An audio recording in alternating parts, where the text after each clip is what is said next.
Priest and Motorhead.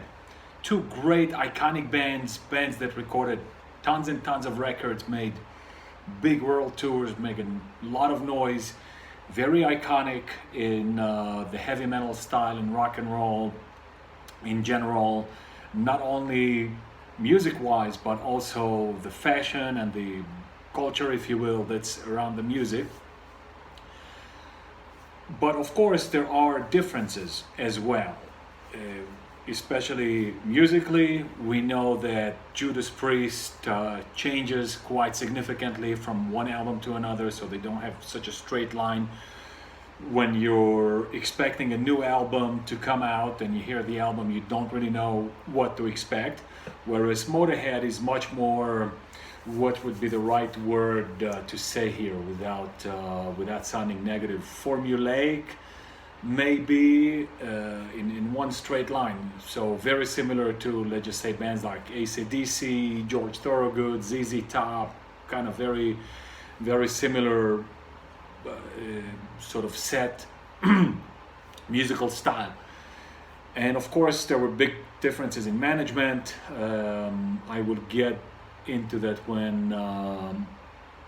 when it is more relevant, but let it be just said that Lemmy already had some experience recording and being in a band, and so even when Motorhead's management was not good, the band itself knew how to get back on track or how to stay on track.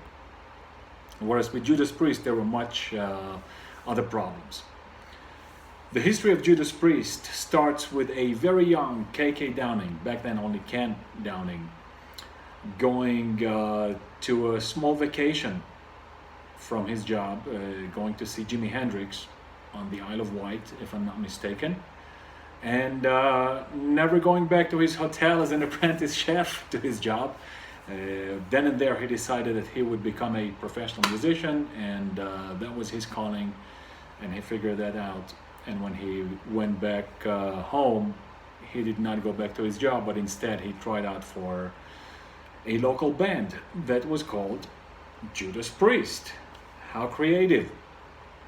He was turned out, didn't get the job, but he didn't get discouraged. He founded a band with an old friend named Ian Hill, whom he known incidentally since kindergarten, which is pretty interesting.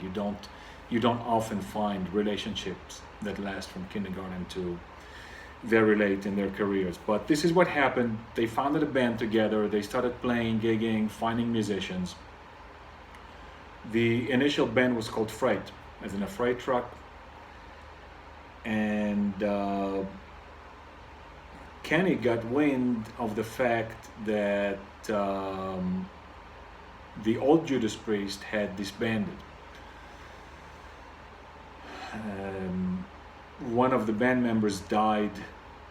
I forgot which one, not Chataway, but one of them died, and he was a prominent member of the band. I don't know if he was the band leader per se, but they disbanded. That's the long and the short of the story.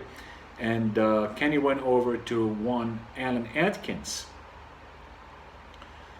who was also heavily involved in that band, and he asked him, hey, could we use the name Judas Priest? It sounds cool, it's a little bit known in the area, so that would help us. And Atkins said, yeah, go ahead, no problem. They recruited a drummer, and after some time, Al Atkins himself heard them play, and he figured he'd join them, which was also beneficial for the band, as he had some experience with other bands, and he was a good singer. But that unfortunately did not last very long. They toured, they gigged, they even went outside of England, but money was not coming in. There was no record deal. Tony Iommi apparently had a record company that said they would work with them or promised them a deal, and that was in early 72. 72 came and went. 73, Alan Atkins leaves. He needs to put food on the table. And so they need a new singer. And Ian Hill was going out with a girl whose brother was a singer, and he also had sang in school bands and local bands. they arranged a meeting, and Ken and Ian did like one Rob Halford. We are now in mid to late 73. They gig together, they tour together, it works out, rework or rewrite some of the songs, and they finally get a record deal, and they're ready to go into the studio. We're already well into 1974 at this juncture. Pretty much at the last moment before recording sessions start, the record company insists that they add a fifth member. 4 pieces were kind of too cliche and ordinary at the time. They figured, hey, let's add a fifth member. And Ken said, okay, but I want it to be another guitar. I don't want another keyboard or a saxophone or something like that. And so along comes one, Glenn Tipton. And this would become extremely crucial for the band. Glenn Tipton was 5 years older than the oldest member of that lineup of Judas Priest. And while at those ages this is not necessarily significant, from a career perspective this proved to be very significant. Glenn already had more experience than all of them. He came from a more educated and more musical home than all of them. And Ken and Ian came from completely very uneducated homes, and Rob also wasn't super educated.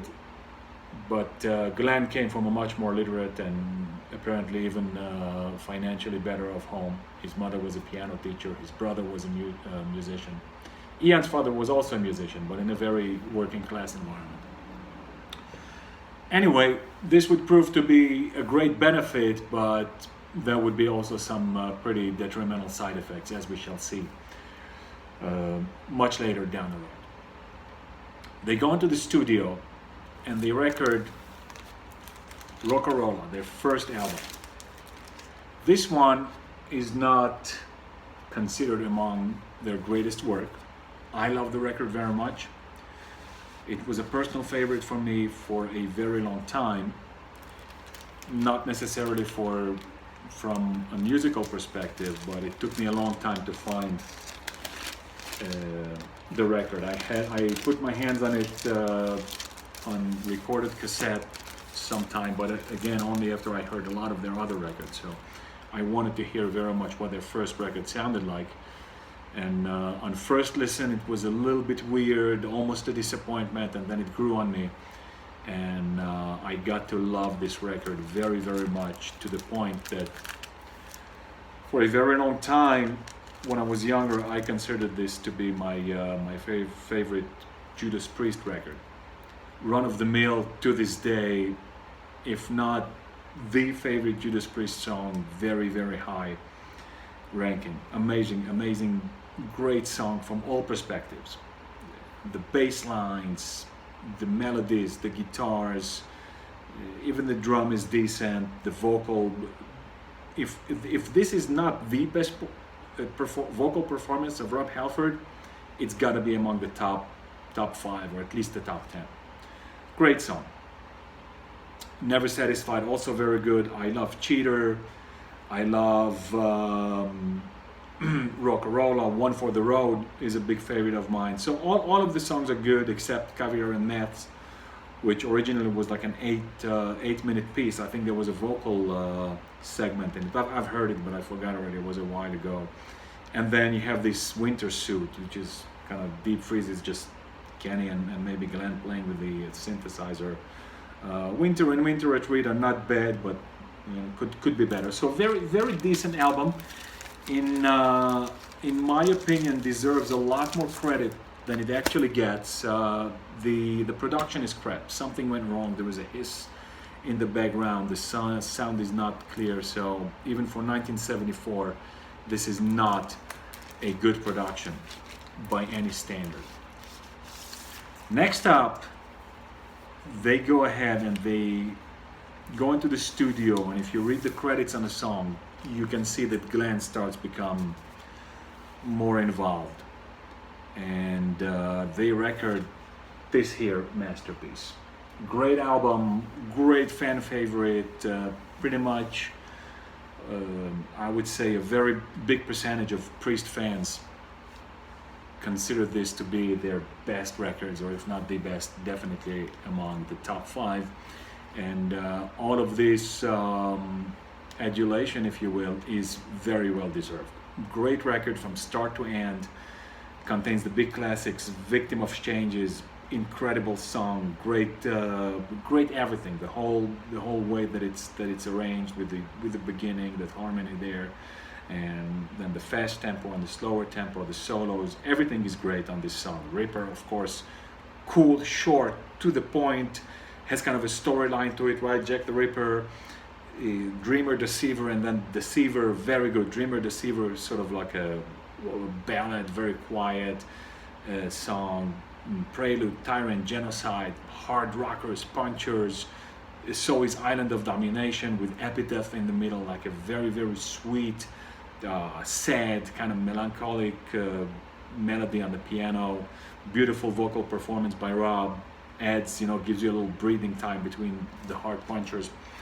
Great record, definitely in the top 5 for most Priest fans, as well as for myself. Unfortunately, here they weren't generating enough money, and Decca drops them.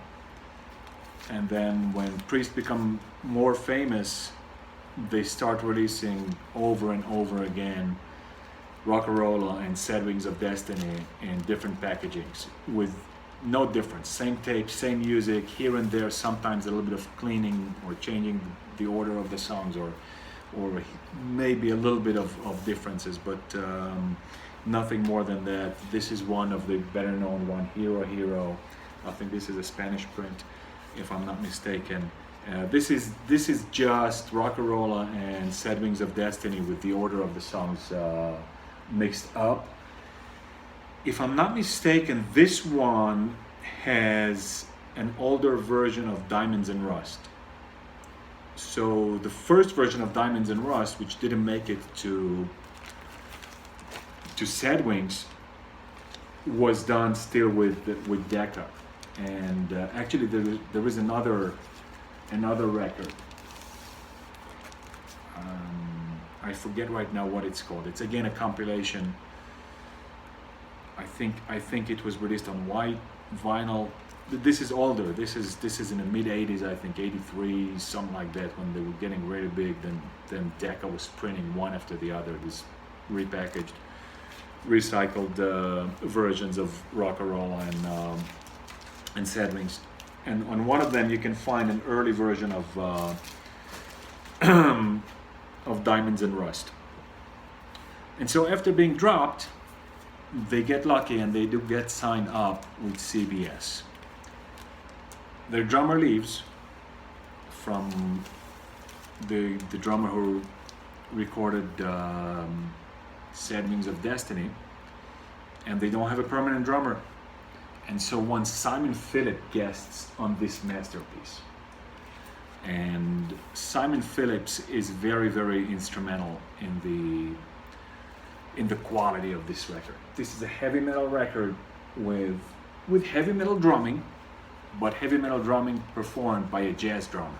Simon is an incredible drummer. He's up there with the creme de la creme, with the best of the best. He's up there with Gene Krupa and Buddy Rich and Dave Weckl and all these insane wizards. And he adds a lot to the record, interestingly enough. Typically a record doesn't depend on the drummer. Not to say that this record depends on the drummer and is good only because of the drummer, but it very prominently contributes. But that's only one detail. It seems that they had everything going good for them on this record. The production was also light years ahead, not only of Rock'n'Rolla, but even of Sad Wings of Destiny, which ironically, Sad Wings of Destiny had a fairly simple production, but it came out good and it works good with the record. So it's a simplistic, straightforward production, nothing fancy, and it lets the music speak for itself. So that's kind of a very good thing. In here they had Roger Glover, who is besides for being a member of Deep Purple, but he's a crazy good producer.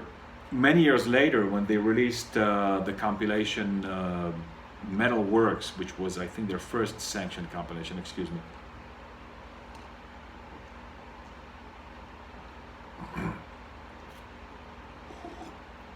One for the road.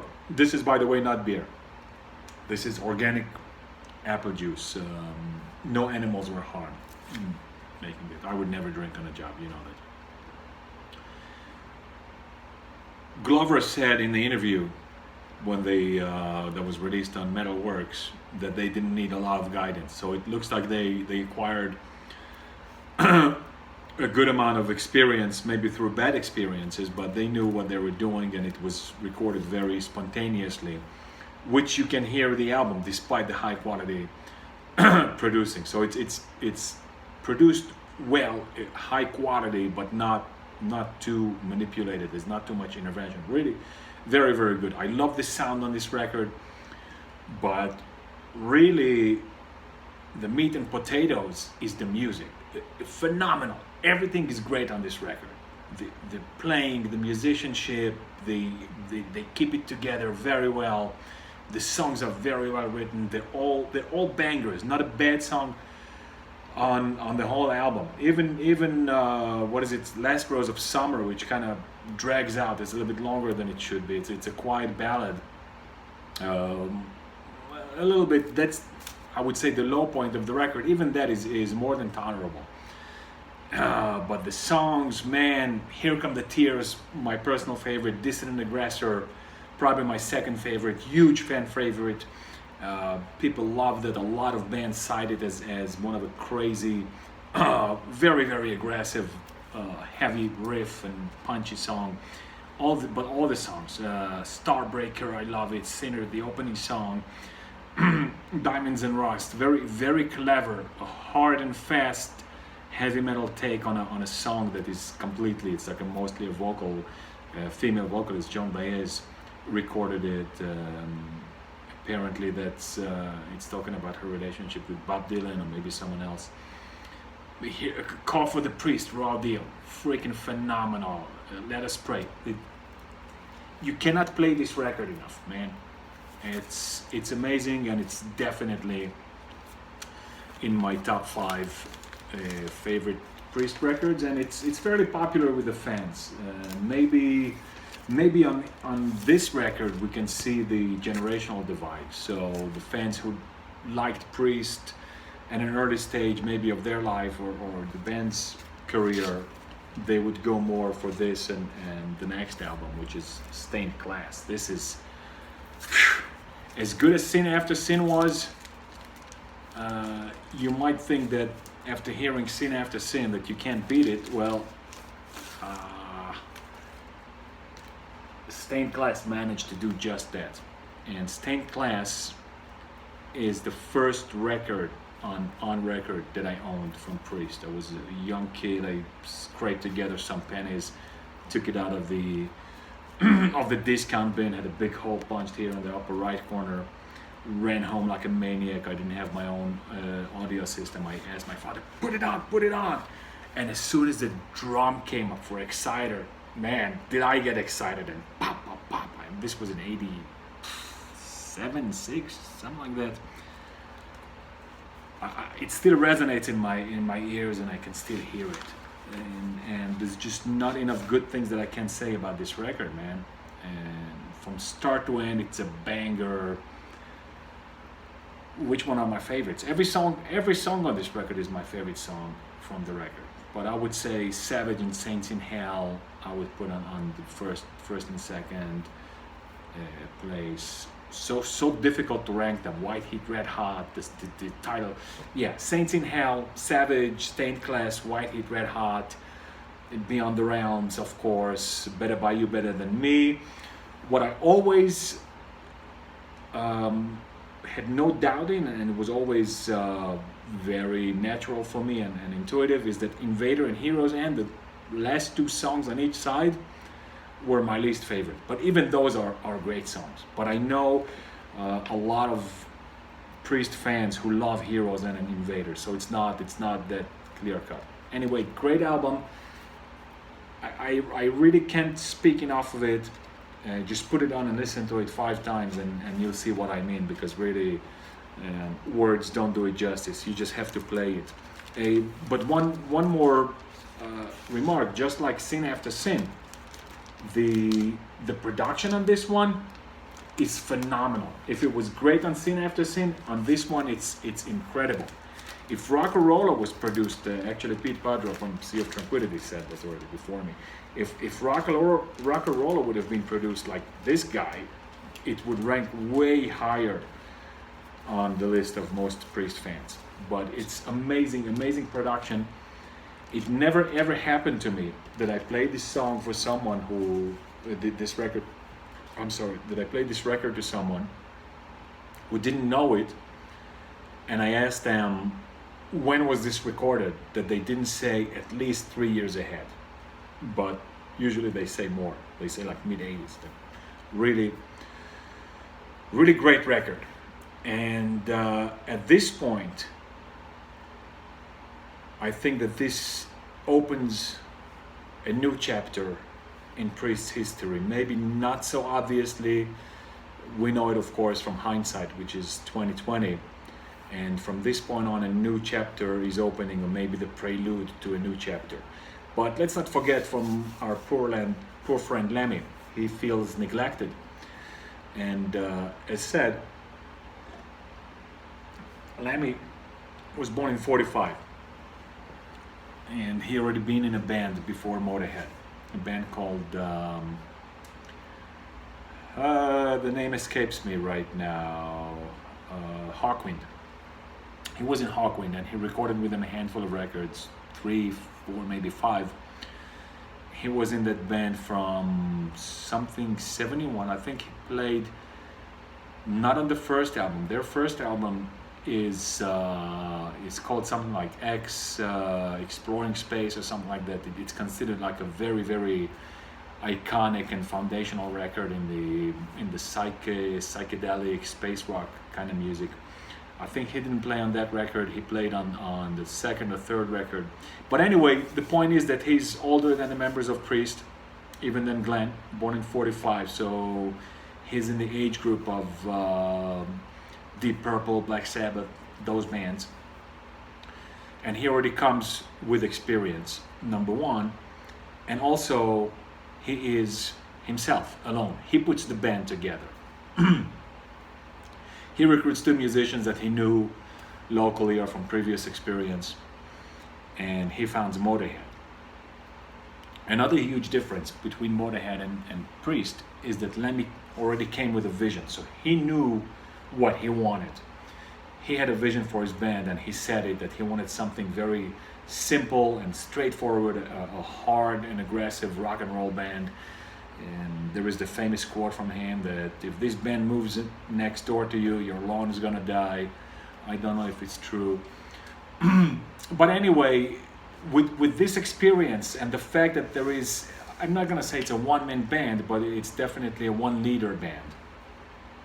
And a person with a vision who knows what he wants and predefines it, that puts him light years ahead of Priest. And in the perspective of marketing, not necessarily the financial or the commercial aspects of marketing, but to have an idea of who this band is, not just say the identity. Another stupid word I don't like so much. But anyway, he puts that together and releases Motorhead, self-titled record. Another shot of luck, or maybe a combination of luck and good planning and good management, is that he immediately paid attention to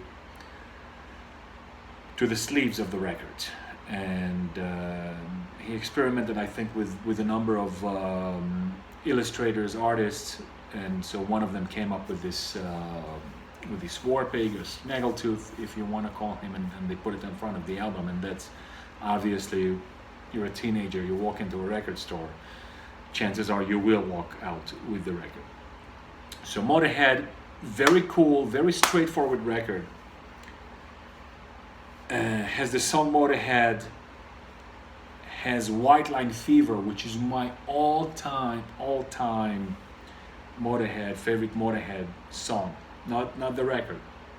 Very solid, very has a kind of a simple rock and roll. I'm not gonna say Elvis Presley, but kind of that kind of flair with a good amount of punk. Lemmy mentioned it more than once that he was more of a punk than a metal band. And you can't really take it 100% literally, but there's definitely truth in that. There is another huge difference between Priest and Motörhead, not so much in absolute terms, but for me personally. I became aware of Priest pretty much when I really became interested in music, but I had no interest in Motorhead for a very long time. I would always see the records in a record store, and that typically was Ace of Spades, and I hated that record sleeve. They looked like idiots, and to me they looked like, oh, another stupid thrash metal band. So when I was a kid, I was very against thrash metal. I hated what are these bands called, Sepultura and Obituary. They were kind of more fashionable on the time. I had more tolerance for Megadeth, but I regarded thrash metal as sort of the new kind of new fashion, the new fad, and I didn't like it. And so in my mind, or subconscious or semi-conscious, I classified Motorhead in that category. What a mistake! What a big mistake! But I heard here and there a lot of my friends listened to it, so it's not like I didn't know the band, but I wasn't intimately familiar with the material. And then much later on in my life, when I unfortunately had to sell my record collection, I started downloading everything when the streaming softwares came out, the Mule, Streaming Donkey, something like that, Kaza. I downloaded thousands and thousands of songs, and then I went out of my normal area of what I used to listen to. So I downloaded the whole Motorhead catalog, but I didn't arrange them by record. I just by songs that I liked or alphabetically, and I put them on recorded CDs. So I never really had an official Motorhead record. I will eventually get the catalog, but it's a little early. I have a lot of time and money to spend before I get to Motorhead. But be it as it may, their first record is quite impressive, and I like it. It's a good record. Overkill, released a year, maybe two later. I think it's a '79 record.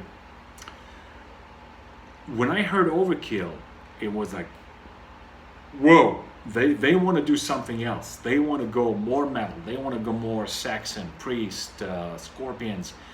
It has a much brighter sound, a little bit more metallic, I would say even more polished sound than Motorhead, the first record. Great record, definitely ranks very high in my ranking. Again, I know Motorhead much more from songs and not albums. But great songs, Damage Case, No Class,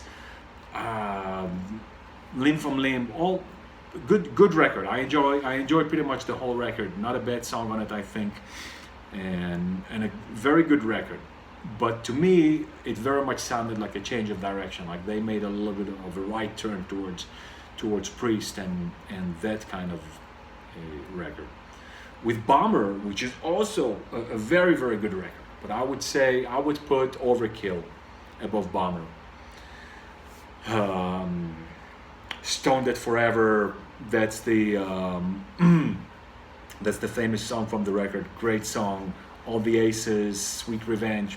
I like the record. I like the record, but I like Overkill more than that. There is another interesting record of which I just became aware not very long ago. So that's definitely not a record that I listen to a lot, but I did check it out. It's called On Parole, which are songs recorded before the first record. So the story goes that they get a contract with some crappy record company and they ended up not releasing the record, so they to a different record company, and they released Motorhead. And then this On Parole was released by the old record company, pretty much like Priest. Another similarity, another parallel between the two bands, if you want. So On Parole apparently had quite a lot of material, so they probably released it with the songs that were not meant to be released. Ironically enough, when I listened to On Parole, half the record gave me the vibe that this is pre-Motorhead, more rock and roll, more muffled, maybe not muffled, but more to that direction, the rock and roll / punk-er side or aspect of Motorhead, and the other half of the record was kind of more modern, quote unquote, right? Then modern metal kind of sound. Anyway, I can't really express an opinion on this record because I didn't hear it enough, but those are my expressions. Ace of Spades, definitely a big fan favorite, the most famous Motorhead record, but for me it doesn't work so much. I think it's more psychological because I would always pass it on, and it has a stupid sleeve, and I didn't get to listen to it until much later. I don't like the song Ace of Spades, but I love Jailbait and Chase the Bullet, and the chase is better than the catch. I think that's my favorite song from the record. So the second side is definitely, it's good. If I play it, it's good, but in my mind, sort of, this is not among my most favorite Motorhead records. Iron Fist, that's another good one. I don't super like the sound and the way it feels, but again, it's another Motorhead banger. Fast and hard, and put it on, get your fix, and move on to something else. Sex and Outrage, good one. Loser. I Am the Doctor. That's the big one. That's one, and Iron Fist is the last record with Fast Eddie Clarke, and then they have some sort of fallout with the band or with Lemmy, and he moves on. Another Perfect Day, another weird Motorhead record. I actually like the record, and I like it in terms of I don't hate it. I would rank it somewhere between Motorhead and Ace of Spades, so pretty low in the aggregate on the scale of Motorhead records, but it definitely has its moment. It has Robbo from Thin Lizzy, and I'm a huge Thin Lizzy fan. Doesn't come through. There's no Thin Lizzy sound here. There's no, you wouldn't, maybe someone who's an expert guitar player and he knows Robbo well could transpose or identify some patterns and aspects. I don't. I Got Mine, Dancing on a Grave. It has Die You Bastard. That's the song that I really like on the record. Good, very good song there. But again, in the aggregate, not a huge fan. And now there is a pause until the mid to late 80s. So let's get back to our friends Downing Hill, Hereford, and Les Binks. After the incredible Stained Class, I forgot an important episode. After Sin, they begged Simon Phillips to stay with them. He couldn't. He already had contractual obligations, which was probably a polite way to say no. But again, we don't know. But he already was engaged, I think, to Eric Burden.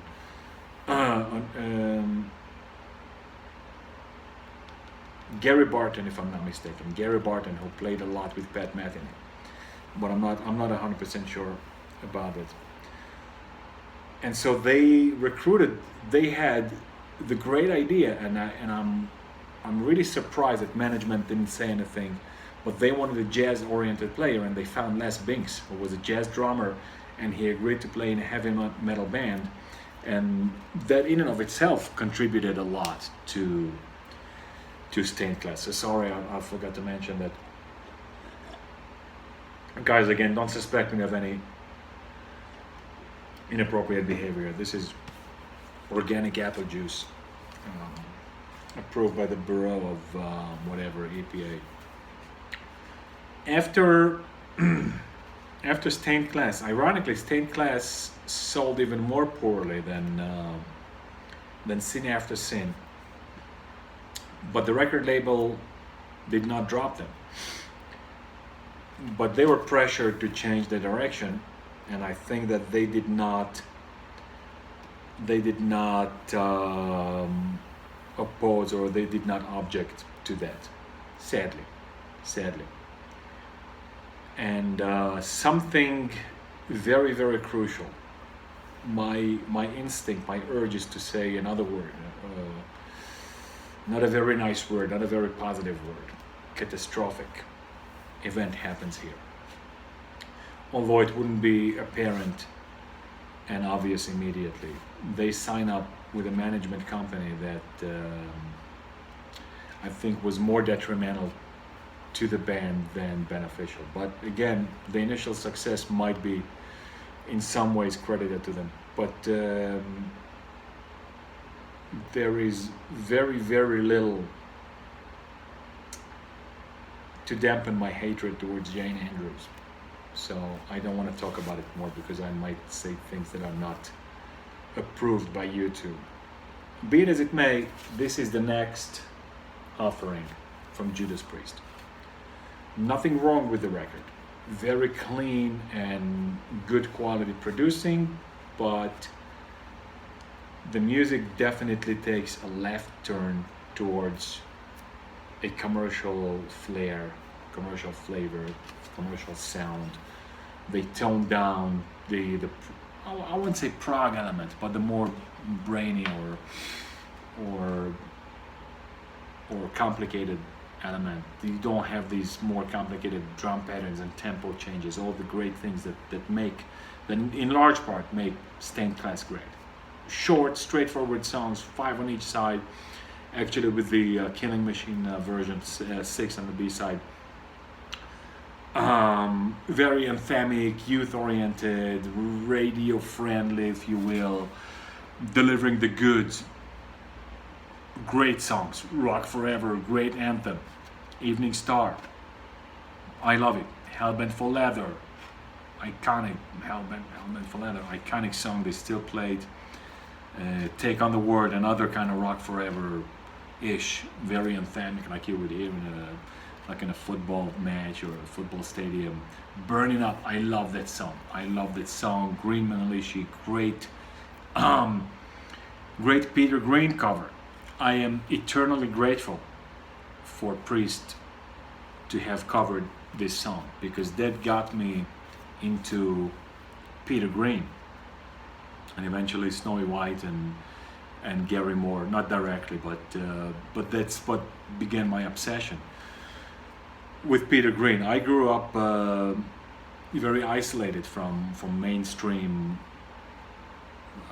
no TV, and no Rolling Stone magazine, so I had to discover music on my own. In hindsight, this was very beneficial, because the way I discovered music is I walked into the record store and I listened to records, so I made my own discoveries and own decisions. And one of the ways I was discovering new music is reading interviews with the musicians. So that's how I discovered Peter Green. That's how I discovered Rory Gallagher. Someone mentioned him. I don't know if it was maybe someone from Priest or Gary Moore, but I read. So I did get a subscription to one of those magazines that when metal became fashionable and famous. I forgot which magazine, Metal Hammer or Kerrang, or doesn't matter. But anyway, they mentioned Peter Green. I went to check it out. They mentioned Rory Gallagher. I went to check it out. Great cover. Very, very different from the original, but you can hear the madness. Great solo on it. Of course, Rob's famous vocal performance. Great. Killing Machine. great track. Running Wild, great track. Before the Dawn, it was a favorite of mine from the onset. And even Evil Fantasies is also a very good song. Great guitar solo, great riff. Everything is good on this record, but on the aggregate, it shows you that they are going in a commercial direction. And next up, they released their first original or official live record. Another one that breaks my heart every time I pick it up, because I once upon a time had a very cool, two very cool versions. I had the Japanese version, of course, with the Obi, and I think it didn't open. It wasn't a gatefold, but it had an extra 7-inch, and or maybe that was the English. Anyway, I had a very early Japanese print and a very early English print of this record, Unleashed in the East. The Japanese one is called Priest in the East. The front cover looks a little bit different. Same photo, but the graphics are a little bit different. You can look it up online. And I think it was the Japanese one that came with an extra 7-inch with some extra songs from this live record. And this is iconic. I'm not gonna say that this is a made in Japan #2, but it's definitely in the neighborhood. So very well made. The only problem with this record, it's not a double record, or they could have done like a 1.5. So give an EP with it, with the regular edition, or at least make a fairly accessible, fairly affordable special edition with more live songs. Good record. The quality is not insanely good, but it's also not insanely bad. There is all kind of speculation that they went back to the studio and cleaned it up. I don't know what they did or didn't clean. I think they just redid the vocals, because Rob's vocals were muffled, but some people claim that there was more than the vocals, that they deleted some tracks and put on new tracks played in the studio. Some people maliciously, or at least cynically or sarcastically, call this Unleashed in the